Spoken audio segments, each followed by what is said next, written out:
Hello বন্ধুরা, এখানে আমি ছোট ছোট আলুগুলো ফ্রাই করে নিচ্ছি। আজকে বানাবো ছোট আলুর সাথে চিকেন। তো চিকেনটাকে ফ্রাই করে নিচ্ছি ভালো করে। এখানে আমি চিকেনটাকে ভালো করে কষিয়ে নিচ্ছি। তো অনেকটাই চিকেন নিয়ে এসছে, হাফ আমি রেখে দিয়েছি আর হাফ বানাচ্ছি দুপুরের জন্য।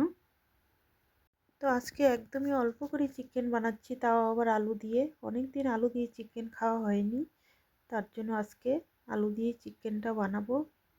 একদমই গায়ে গায়ে ঝোল। বন্ধুরা, আজকে দুপুরে বেশি কিছু বানাইনি, ডাল বানিয়েছি আর সব মিলিয়ে যত সবজি আসে সব মিলিয়ে তার সাথে সয়াবিন দিয়ে একটা সবজি বানিয়েছি। আর দেখতেই পাচ্ছ, আর মাংস। শুধু মাংস হলে ছেলেরা আমার খেয়ে নেয়, কিন্তু আমরা পারি না বড়রা। আমাদের সবজি লাগবে, ডাল লাগবে, তার সাথে যদি একটা ফ্রাই থাকে, বেগুন ফ্রাই বা আলু ফ্রাই, তাহলে আবার বেশি ভালো হয়।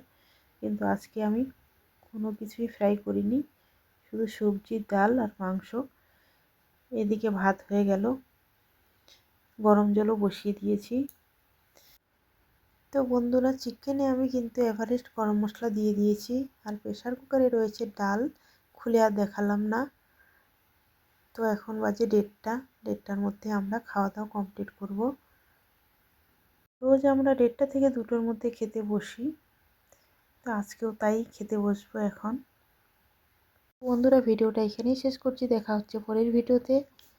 তো ছেলে খেতে বসে পড়েছে, মাংসটা নাকি দারুণ টেস্ট হয়েছে।